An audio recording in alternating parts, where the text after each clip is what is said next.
नारद जी ने कहा, युधिष्ठिर, अजन्मा भगवान समस्त धर्मों के मूल कारण है। जितने भी धर्म हैं सबके मूल कारण परमेश्वर ही हैं, भगवान ही हैं। चाहे जिस नाम से पुकारा जाए, सबके मूल कारण भगवान हैं। वही प्रभु चराचर जगत के कल्याण के लिए धर्म रूप से अवतरित हुए। जो सनातन धर्म है वो वेद स्वरूप है। जो वेद है वो भगवान है। इसलिए भगवान श्री हरि ही सनातन धर्म है। जो भगवान श्री हरि के तत्व को जानने वाला महात्मा है वो सनातन धर्म है। जो स्मृतियां हैं वो सनातन धर्म है। धर्म पूर्वक जब कर्म किया जाता है तो कभी आत्मग्लानि नहीं होती, सदैव आनंद प्राप्त होता है।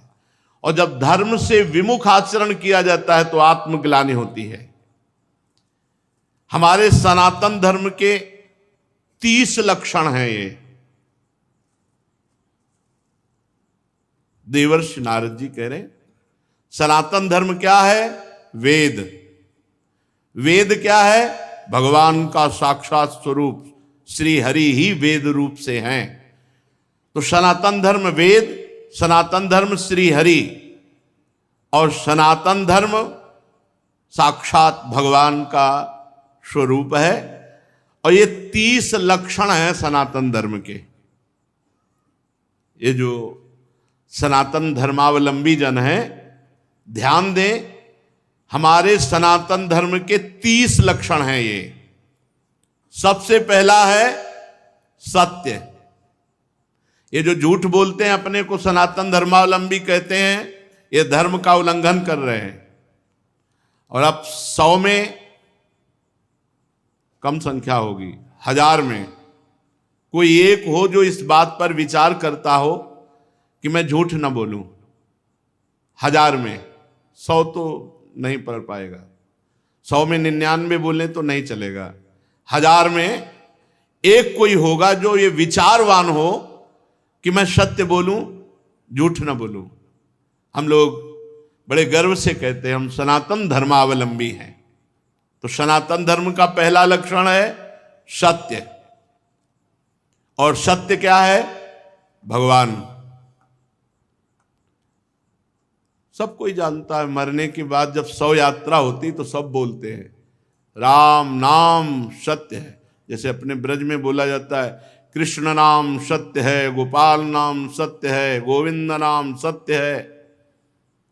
अगर भगवान का नाम जप नहीं करते तो किस बात के सनातन धर्मावलंबी? सत्य नहीं बोलते तो किस बात के सनातन धर्मावलंबी? रघुकुल रीति सदा चली आई, प्राण जाए पर वचन न जाए। एक बार कह दिया तो प्राण चले जाए पर अपने वचन नहीं झूठे होने देते थे। और यहां सुबह वचन देते हैं, शाम के भूल जाते हैं।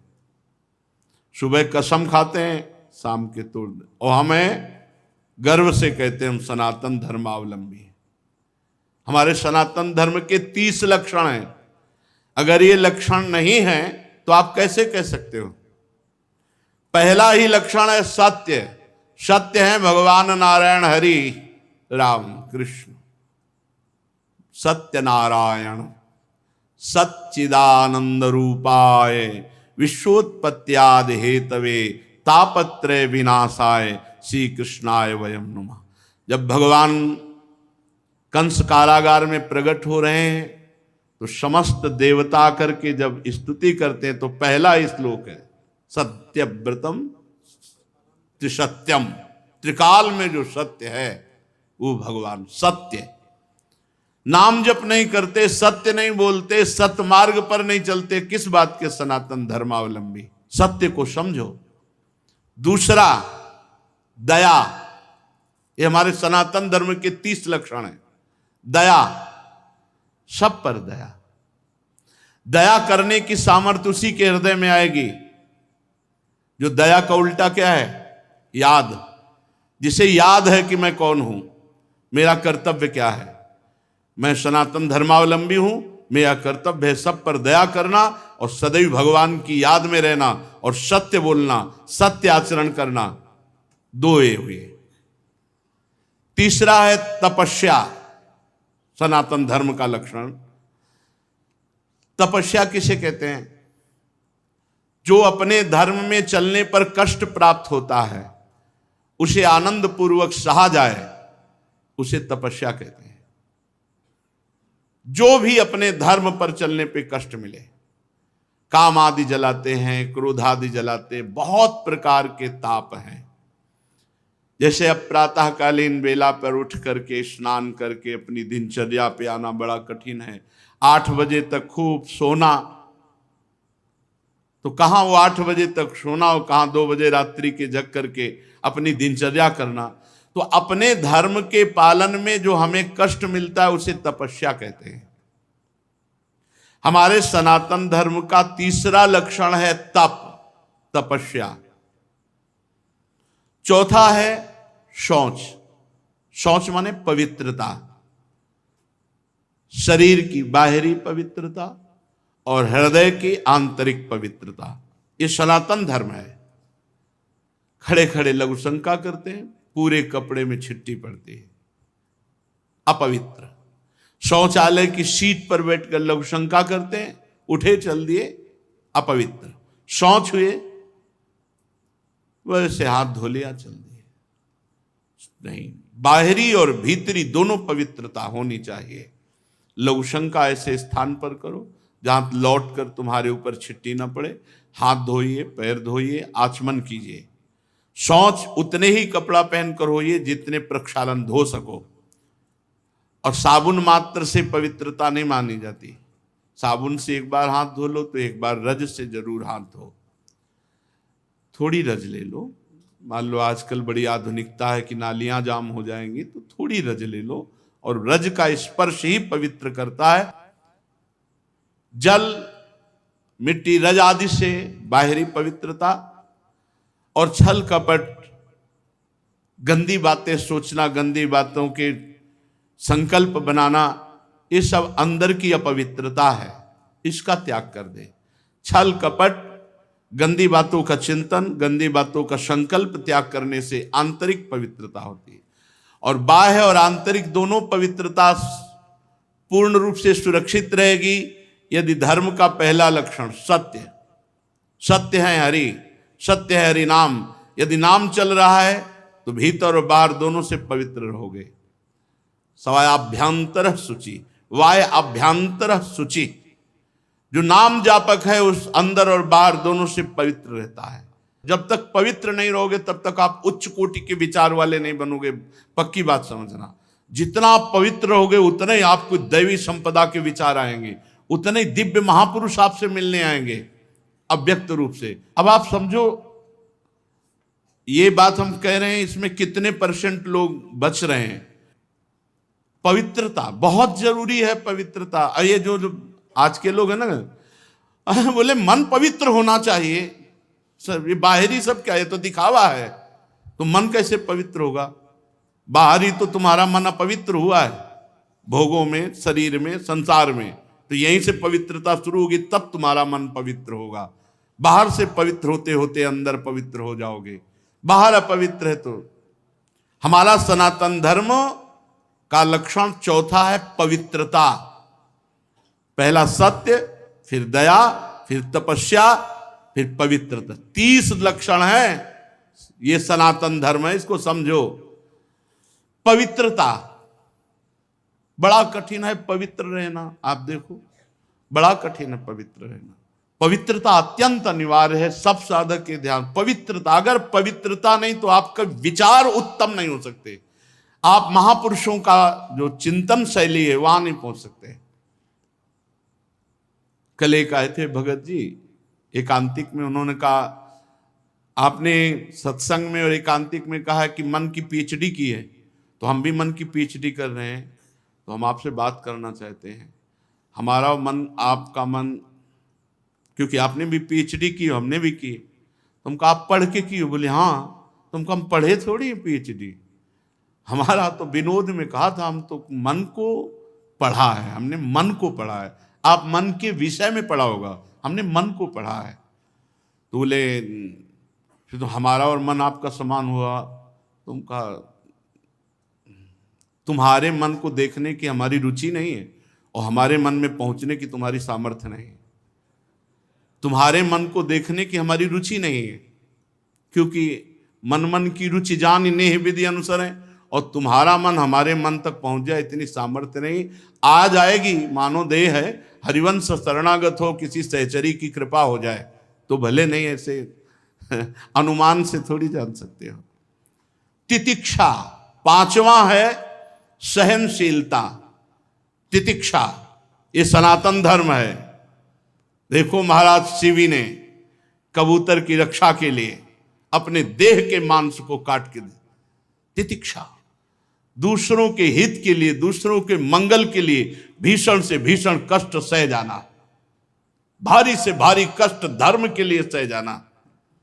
श्री गुरु गोविंद सिंह के दोनों लाडले राजकुमार प्राण प्रिय दीवाल में चुनाए जा रहे हैं, लेकिन धर्म के आगे ना उनके हृदय में शोक है, ना उनके हृदय में मोह है। धर्म के लिए बलिदान।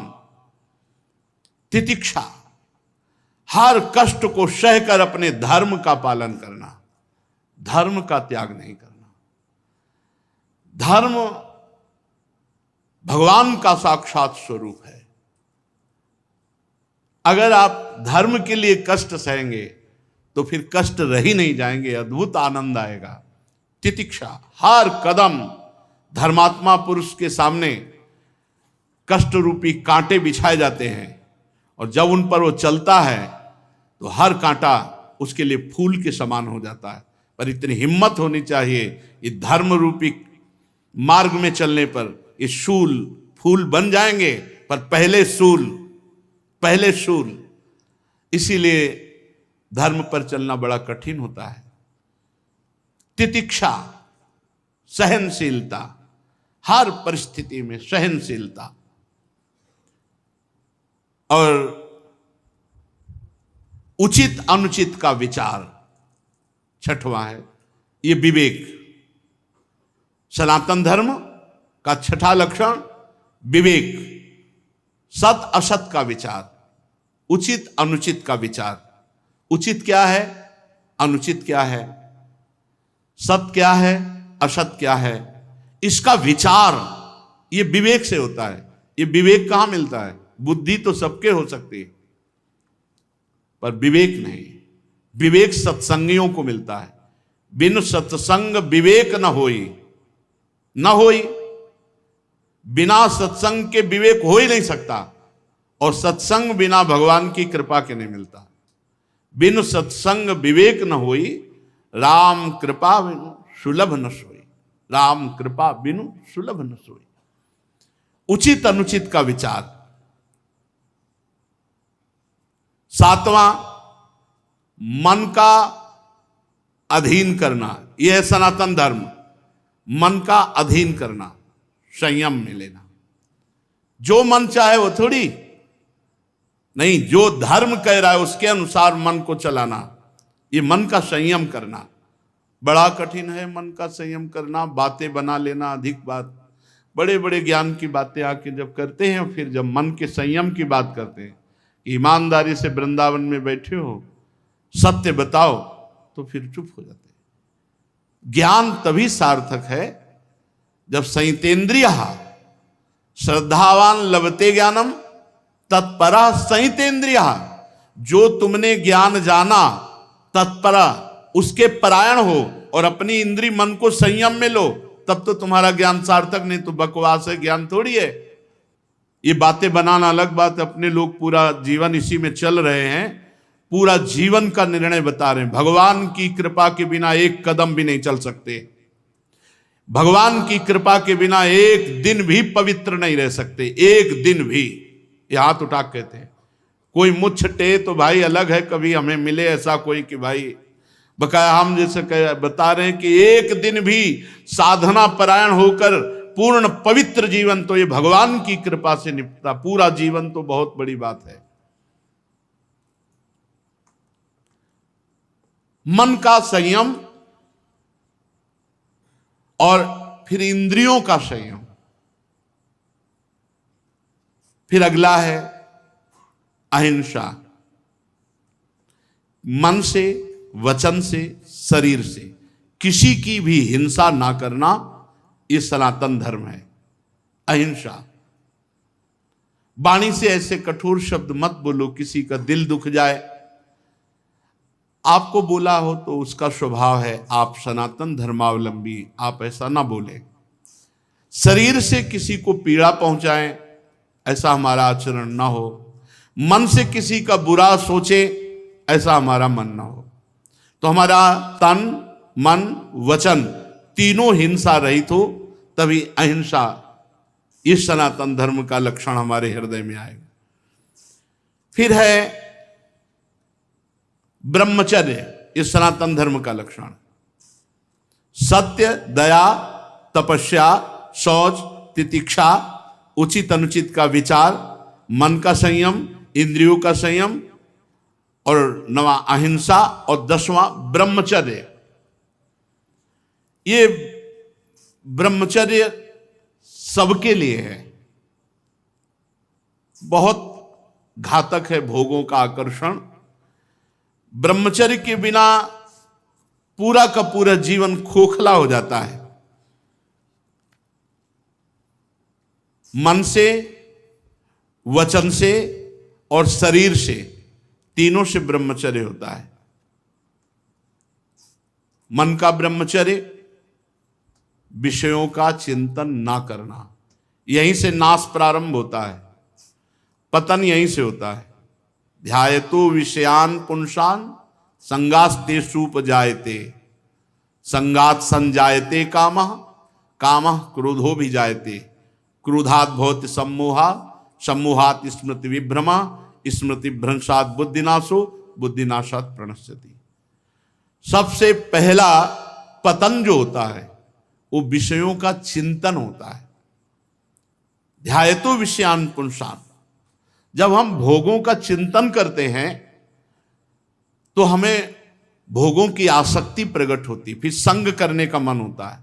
संगास्तेषुपजायते, जब हम विषयों का चिंतन करते हैं तो विषयों का संग करने का, विषय भोगने की इच्छा प्रकट होती।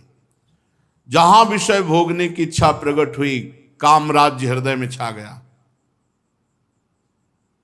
संगात संजायते कामा, और कामना जब बढ़ी तो सब मूढ़ता छा जाती है, स्मृति नष्ट हो जाती है। हम कौन हैं, हमारा क्या कर्तव्य है, हम क्या कर रहे हैं। सच्ची मानिए बहुत निकृष्ट, बहुत निकृष्ट काम। वचन से हमें कभी भोगों की बातें नहीं करनी, और शरीर से हमें कभी भोग क्रिया नहीं करनी। अधर्मयुक्त क्रिया का त्याग, धर्मयुक्त क्रिया की स्वीकृति, ये गृहस्थ धर्म और संपूर्णतया विरक्त धर्म। जो ब्रह्मचर्य रहता है उसे शरीर बल, मनोबल, बुद्धि बल, वचन बल, ये सब जागृत हो जाते हैं। वचन बल, जो बोला वही लागू हो गया, जबरदस्ती आपको मानना पड़ेगा। और मनोबल, जो संकल्प किया अंदर वही बाहर क्रिया प्रारंभ हो गई, वही दिखाई देने लगा। देह बल, रात दिन मेहनत करो फिर भी थकान नहीं। आप कुछ समय तक व्यवहार करके देखिए ब्रह्मचर्य का, फिर आपको खुद पता चलेगा कि कितना आनंद प्रदान करता है ब्रह्मचर्य। ब्रह्मचारी को विषय भोग जहर है ऐसा मानना चाहिए। जैसे कितनी भी सुंदर खीर हो और कोई हमारे कान में आकर विश्वसनीय कह दे कि इसमें जहर पड़ा है तो हम बिल्कुल नहीं खाएंगे। हमारे शास्त्र कह रहे हैं, महर्षि जन कह रहे हैं कि ये विषय भोग जहर है, महान विष है, ये पूरे जीवन को नष्ट कर देता है। तो ये जब ज्ञान हो तो उसका फल है विरति। जब हमें ज्ञान हो गया तो उससे हमें वैराग्य होना चाहिए, पर नहीं, ये ज्ञान तो है कि भोगों में सुख नहीं है, भोग दुख रूप है, भोग जहर के समान है। कैसा ज्ञान है? वाचिक ज्ञान, उपदेश देने के लिए। लेकिन जब भोग सामने आते हैं तब ये ज्ञान काम नहीं करता। यदि उपासक भोगों से भयभीत हो जाए तो बच जाए, बहादुरी नहीं, भागना पड़ेगा इसमें। एक बार पूज्यपाद सिउड़िया बाबा जी ने स्वप्न देखा। स्वप्न में भी कितने सावधान हैं। भिक्षाम देहि, एक घर में आवाज लगाई, नारायण नारायण। तो एक माई निकली, सुंदर अप्सरा, हीरे जवाहरात से, रत्नों से भरी हुई थाल। आवाज एक घर में लगाई और सैकड़ों घरों से निकल आई, और सब एक से एक सुंदर, और चारों तरफ से घेर लिया, और मुस्कुराना, हाव भाव प्रकट करना।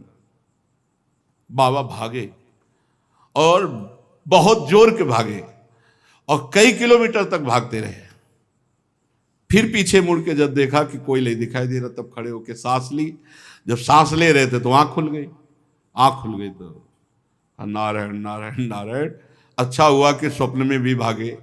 भागने से ही बचोगे, यहां जीतने की चक्कर में मत पड़ना, बहुत धोखा है। ये मन बहुत धोखेबाज है। यदि कोई विषय से ऐसा भय रखे जैसे सांप, बिच्छू या सिंह, कोई सांप आके गले लगना चाहे तो आप क्या करोगे? भागोगे ना। और बाघ देख लो, सिंह देख लो, भागोगे ना। ऐसे ही विषय भोग की इच्छा वाले कोई शरीर तुम्हारे नजदीक आ रहा है और तुम्हें भय नहीं लग रहा है, इसका मतलब है मरना चाहते हो, भ्रष्ट होना चाहते हो, नष्ट होना चाहते हो। सिंह आ रहा तुम्हें भागना नहीं सुनाई दिया, सांप दौड़ रहा तुम्हारी तरफ भागना नहीं सुनाई दिया। ऐसे ही भोग तुम्हारी तरफ आ रहा, तुम भागे नहीं, मरना चाहते हो, मरोगे तुम। कोआ मदांधो मदना तुरुआ, भगवान शंकराचार्य जी से पूछा, को अंधों में बड़ा अंधा कौन है? बोले जिसको काम सता जाए, जो काम से युक्त हो गया, काम से व्याकुल हो गया, वो सबसे बड़ा अंधा है, वो कुछ नहीं समझ पाएगा। आप बड़े मजे से भोग को देखते हैं और भोगते हैं, और फिर विचार करें ब्रह्मचर्य असंभव।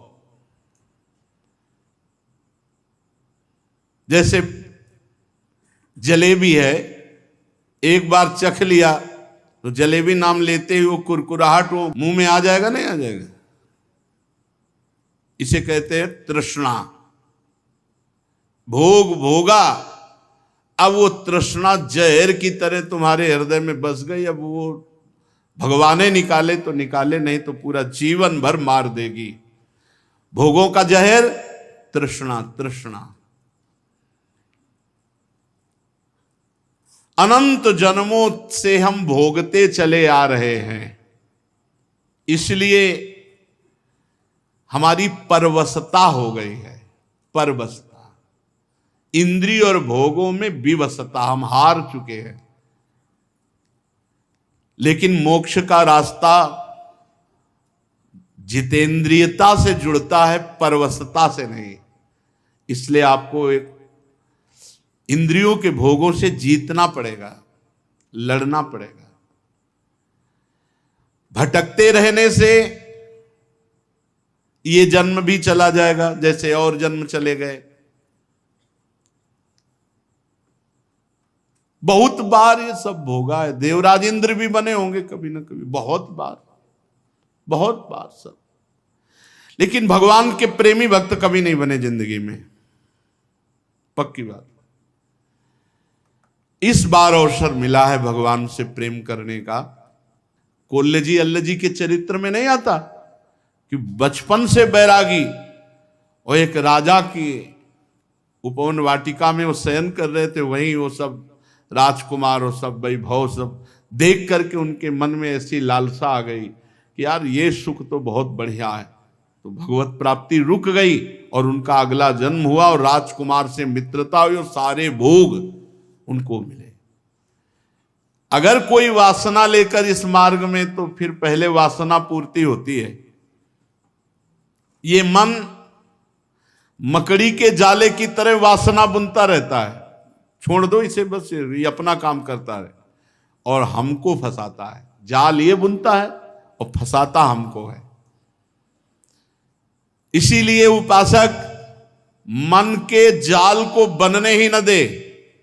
राधा राधा राधा राधा, वो कहेगा नहीं सुनो ऐसे से ऐसा, राधा राधा, वो आपको फंसा नहीं पाएगा। ये तमोगुणी राक्षसी आहार विहार करके आप सच्चिदानंद भगवान को नहीं नहीं मान जाओ। जहां प्याज लहसुन जैसे ये तमोगुण होने के कारण बहुत पवित्र वस्तु की तरह प्रकट होते हैं, कोई अपवित्र वस्तु थोड़ी। आप देखो, जहां आलू प्रकट होती है, शकरकंद प्रकट होती है, ठीक उसी खेत में वैसे ही ये प्याज लहसुन प्रकट होते हैं। ये कोई ऐसा थोड़ी कि हत्या वाला दोष या किसी तरह गलत तरह से बनाया गया पदार्थ हो। ये तो प्राकृतिक है, पर इसका गुण घोर तमोगुण है। बस तमोगुण के कारण इसका त्याग किया गया है। इसीलिए संत महात्मा जन इसका त्याग करते, तमोगुणी आहार इसको नहीं पाते। फिर जहां और राक्षसी प्रवृत्ति के आहार विहार है, तो फिर वो ये मन मकड़ी की तरह जाला बुनता और हमको फंसाता है। ये छह हमको हर समय फंसाए रखते हैं, काम क्रोध लोभ मोह मद मत्सर। यदि ब्रह्मचर्य रहना है तो हमें बहुत संभालना है तीन को। वाणी से हमको कभी भी ब्रह्मचर्यहीनता वाली बातें नहीं करनी। बहुत, ये बिल्कुल अनुभव की बात कह रहे हैं, अगर आपको जम जाए तो निकल जाओगे। किसी भी तरह से अश्लील बात, गंदी बात वाणी से नहीं निकालनी।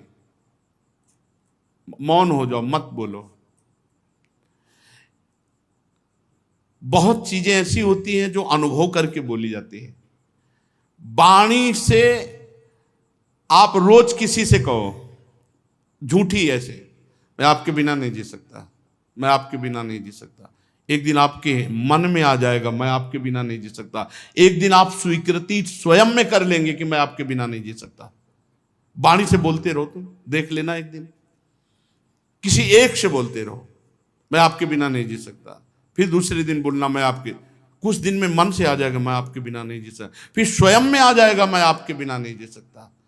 जब हम वाणी से गंदी बातें करते तो तुरंत मन उसका चिंतन करता है और वो उल्लसित हो जाता है। इसलिए वाणी से पहला ब्रह्मचर्य। हमें रसना कटो जो अन्न रटो। अन्न बात जो प्रियालाल से विमुख करने वाली बात, जो कुत्सित बात विकार है, जो विकार बढ़ाने वाली गंदी बात है, वो हमें नहीं करनी। नियम ले लो, नहीं करनी। आज से नियम ले लेते। जितने लोग कथा सुन रहे हैं, कोई इसमें पैसा लगने की बात नहीं। वाणी से हम गंदी बात, अश्लील बात, गलत बात नहीं बोलेंगे। वाणी का ब्रह्मचर्य। वाणी से गंदी बात नहीं बोलेंगे, अश्लील बात नहीं बोलेंगे, जो भगवत विमुख करने वाली बात है हम नहीं बोलेंगे। नियम ले लो, कोई कसम खाने की बात थोड़ी कहते, नियम ले लो। जहां ऐसी बात आवे आप मौन हो जाओ। दूसरी बात, श्रवणेंद्री से हम कभी अश्लील बात नहीं सुनेंगे, गंदी बात नहीं सुनेंगे। बहुत प्रभाव पड़ता है, बहुत प्रभाव पड़ता है। श्रवणेंद्री से जो हम सुनते हैं उसका तत्काल मन पकड़ करके मनन करता है और वो उसी तरफ चल पड़ता है जिस तरफ की बात हम सुनते हैं। और नेत्रेंद्रिय से जो हम देखते हैं वो बहुत तुरंत प्रभाव पड़ता है। देखो, नेत्रेंद्रिय से ऐसे कोई ग्रंथ मत पढ़ो, कॉपी, ऐसी पुस्तिका जो ब्रह्मचर्यहीनता वाली है। ऐसे कोई दृश्य मोबाइल से मत देखो जो ब्रह्मचर्यहीनता वाले हैं। ऐसे कोई दृश्य बाहर मत देखो, पशु पक्षी आदि मैथुन करते हुए ऐसे कभी मत देखो। इसका बहुत बड़ा प्रभाव होता है। अगर इन तीन का संयम कर सको तो आपके ब्रह्मचर्य में बहुत लाभ मिलेगा। पहला वाणी से, दूसरा श्रवणेंद्रिय से, तीसरा नेत्रेंद्रिय से। और खास बात यह है कि जिससे हमारा ब्रह्मचर्य नष्ट होता है उससे सानिध्य न दे कभी। ऐसी कोई क्रिया, ऐसे कोई व्यक्ति का संयोग जो हमारे ब्रह्मचर्य का घात करे, बहुत बहुत सावधानी। पर ये ऐसा दलदल है कि एक बार जो फंस गया भगवान ही निकाल सकते हैं। जिस समय मन अपने स्वरूप में आया वो सब करवा लेगा। बहुत विचित्र है, बहुत विचित्र है, बहुत विचित्र मन का खेल। हमें ऐसा कोई रिश्ता नाता, कोई संबंध जो हमारे ब्रह्मचर्य को नष्ट कर रहा है, दूरी बनानी चाहिए। और भोजन का ब्रह्मचर्य पर बहुत बड़ा प्रभाव है। यदि आप अधिक मिर्च वाली, घर में ही बना के करें, अधिक मिर्च वाली, अधिक तेल घी वाली ये पदार्थ पाएंगे तो ब्रह्मचर्य स्वाभाविक नष्ट हो जाएगा बिना किसी क्रिया के। ब्रह्मचारी को एक बीमार की तरह भोजन पाना चाहिए। जैसे मूंग की दाल है, घिया की सब्जी, रोटी, बस, क्योंकि उसे पावर की जरूरत नहीं है, उसे अधिक पावर की जरूरत नहीं है। स्वयं में सामर्थ्य सुरक्षित है, इसलिए बाहरी पदार्थों से बादाम चबा रहे हैं, काजू चबा रहे हैं, हलवा खा रहे हैं और बहुत प्रकार के मीठा आदि। मीठा तो ब्रह्मचर्य में थोड़ा बस ले ले, इसके बाद अधिक मीठा भी वो जहर का काम करेगा, स्वाभाविक ब्रह्मचर्य को नष्ट कर देगा। जो भोजन कब्जियत बनाती है, अगर ऐसा भोजन पाया जाएगा तो ब्रह्मचर्य अपने आप स्वप्न दोष के रूप में नष्ट हो जाएगा। सात्विक भोजन, पेट साफ, बहुत आवश्यक है। हल्का भोजन, कम मात्रा में, पेट उधर, तो बहुत सुंदर आपके भजन की वृत्ति बढ़ेगी। आपका ब्रह्मचर्य बहुत लंबे समय तक आबाद चलेगा। बाजार की वस्तु तो ब्रह्मचारी होकर बाजार की वस्तु तो मुझे समझ में नहीं आता। बाजार की वस्तु तो नहीं खानी चाहिए। बनी हुई, बाजार की वस्तुएं बनी हुई, एक ही चीज को आप गौर से पा करके किसी एक चीज को बाजार की, फिर देखो आपके अंदर स्फुरणा क्या होती है। पहले कैसे हो रही थी, फिर कैसे हो रही। और आप पवित्र भोग लगा के श्री जी को पवा के पा के फिर देखो कैसी स्फुरणा हो रही भजन की।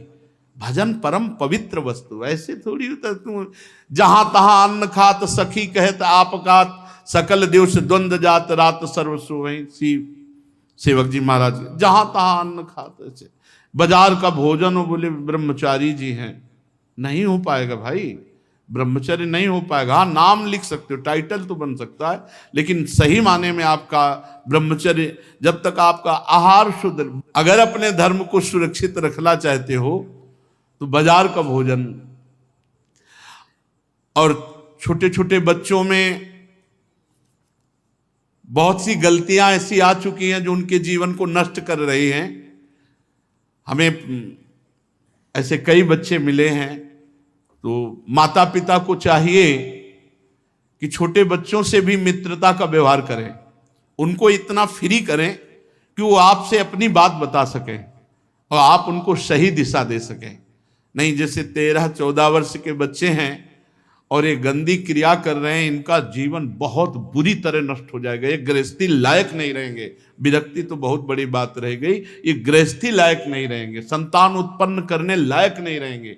इसलिए माता पिता को चाहिए कि अपने बच्चों से फ्रेंड की तरह, दोस्त की तरह बात करें, उनको इतना उत्साह दें कि उनके अंदर जो गलती है वो पकड़ लें और प्यार से समझा दें। अगर हम बार बार बच्चों को समझाएंगे, नए नए बच्चे अभी गलत मार्ग में जो जा रहे हैं वो सुधर जाएंगे। हमारे सनातन धर्म का लक्षण है ब्रह्मचर्य, फिर है त्याग। दूसरों को सुख देने की वृत्ति का नाम त्याग है। अपने सुख को दूसरों में बांटना, ज्ञान सुख, हमारे पास संपत्ति सुख, जो भी सुख है सबको भाव से, धर्म के अनुसार सुख देने की भावना ही वास्तविक त्याग है। शास्त्रों का नित्य स्वाध्याय करना यह सनातन धर्म का लक्षण है। स्वाध्याय रामचरितमानस है, गीता जी है, श्रीमद् भागवत है, गीता पृष्ठ, बहुत सी बड़े बड़े महापुरुषों की छोटी छोटी ग्रंथ हैं, जैसे पूज्य राधा बाबा के भाई जी, पूज्य जयदयाल जी, पूज्य स्वामी राम सुखदास जी महाराज, इन महापुरुषों की छोटी छोटी पुस्तिकाएं हैं, उनको ले लेना चाहिए। एक एक पेज रोज पढ़ना चाहिए। रोज अपने घर में चाहे 10 मिनट ही कहो, श्रीमद् भागवत या रामायण, इन गाथाओं को गाओ, जिससे तुम्हारा घर पवित्र हो, तुम्हारे परिवार के जनों के कान में पड़े तो मंगल हो। ये सनातन धर्म है। फिर सरलता, बहुत सरल स्वभाव होता है सनातन धर्म का अवलंबी का। ये मुख में कुछ और, हृदय में कुछ और, आचरण में कुछ और, ये छल कपट नहीं। सरल स्वभाव न मन कुटिलाई, सनातन धर्म भगवत स्वरूप है। फिर संतोष, जिसमें भगवान प्रसन्न हो, हमें बिल्कुल वैसे ही राजी रहना है। हमें इंद्रिय और मन के अनुसार ऐसे आचरण नहीं करने जो भगवान के विमुख हो। जैसे भगवान हमें रख रहे हम उसमें संतुष्ट हैं, जैसी परिस्थिति में रख रहे। और सच्ची संतुष्टता भगवान के विधान में रत होकर के भगवत आचरण करने से होगी, भगवत विमुख नहीं। जिसमें भगवान राजी वही हमारे श्री कृष्ण अनुकूलेन प्रतिकूल से विसर्जनम, संतोष आ जाएगा, हृदय शीतल हो जाएगा। और समदर्शी संत महात्माओं की सेवा, सनातन धर्म संत महात्माओं की सेवा, लेकिन शर्त रखिए, समदर्शी, जो भगवत तत्व के ज्ञाता, सर्वत्र भगवान की अनुभूति करने वाले महात्मा हैं, उनकी सेवा। धीरे धीरे भोगों की निवृत्ति का अभ्यास, सनातन धर्म।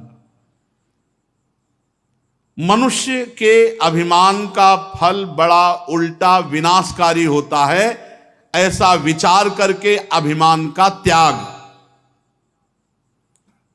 और मौन, वाणी से अधिक न बोलना, संयम पूर्वक बर्ताव करना या मौन रहना। भगवत चिंतन देख लो, ये सनातन धर्म के 30 लक्षणों में हर समय भगवत चिंतन परायण, नहीं तो सनातन धर्मावलंबी नहीं माने जाओगे। प्राणियों को उत्तम उत्तम भोजन पदार्थ बांट करके खाना। अगर घर में भी अच्छा पदार्थ बने तो सबसे पहले बूढ़ों को, रोगी, बच्चे, फिर अगर नौकर चाकर है तो उनको भी दे। ये बात ध्यान रखना, अगर कोई नौकर देख रहा है, आप अच्छे पदार्थ पा रहे हो, आपने उसको नहीं दिया, ये अपराध है आपका, आपके लिए वो हानिकारक हो जाएगा। पहले हम इतना ही दे दें, एक दोने में थोड़ा अच्छा पदार्थ ले जाओ, पाओ जा करके, और फिर आप पाए। कोई ऐसा ना हो कि आप अच्छे पदार्थ पा रहे हो, उसका हृदय देख करके ललचा गया, तो उसके हृदय में भी भगवान विराजमान है, वो भोजन तुम्हारे लिए हानिकारक हो जाएगा। अच्छे अच्छे पदार्थ दूसरों को बांट करके, पवा करके पाना। सब जीवों में, खास करके मनुष्यों में, अपने इष्ट देव का भाव रखना और भगवान के नाम, गुण, लीला का श्रवण, कीर्तन, स्मरण, भगवान की सेवा, पूजा, नमस्कार, भगवान के प्रति दास्य, सख्य, आत्मसमर्पण, ये 30 सनातन धर्म के लक्षण हैं। सत्य, दया, तपस्या, शौच, तितिक्षा, उचित अनुचित का विचार, मन का संयम, इंद्रियों का संयम, अहिंसा, ब्रह्मचर्य, त्याग, स्वाध्याय, सरलता, संतोष, समदर्शी महात्माओं की सेवा, धीरे धीरे सांसारिक भोगों की चेष्टा से निवृत्ति, मनुष्य के अभिमानपूर्ण प्रयत्नों का फल उल्टा ही होता है, विनाशकारी ऐसा विचार, मौन और भगवत चिंतन, प्राणियों को अन्न आदि पदार्थों का विभाजन करके पाना, और विशेष करके संपूर्ण चराचर जगत में मनुष्यों में इष्ट देव का भाव रखना, सब जीवों में रखना, पर विशेष करके मनुष्यों में, और भगवान जो परम करुणामय है उनके नाम गुण लीला आदि का श्रवण, कीर्तन, स्मरण, सेवा, पूजा, नमस्कार, दास्य, सख्य, आत्मसमर्पण, ये 30 सनातन धर्म के लक्षण हैं। जो मानव इनका पालन करता है वो सीधे भगवान को प्राप्त हो जाता है। ये धर्म है हमारा, ये हमारा सनातन धर्म है। जो इन 30 लक्षणों का पालन करे तो धन्यवाद है, और कोई लक्षण न हो, एक लक्षण पकड़ लो, नाम, 29 आ जाएंगे अपने आप। नाम जब पकड़ लो तो 29 लक्षण अपने आप आ जाएंगे, और 29 लक्षणों का फल मिल जाएगा अपने आप। ना 30 याद रहे आपको तो एक याद कर लो, भगवान का जो नाम प्रिय हो, खूब नाम जप करो, इसी से सब सावयम पुंसाम परो धर्मो यतो भक्ति अधोक्षजे, जिससे भगवान अधोक्षज में भक्ति हो जाए वही परम धर्म है। तो नाम जप करो, नाम जप से सब धर्मों का अपने आप पूर्णता हो जाएगी। सब धर्मों की जो 30 लक्षण धर्म के हैं वो अपने आप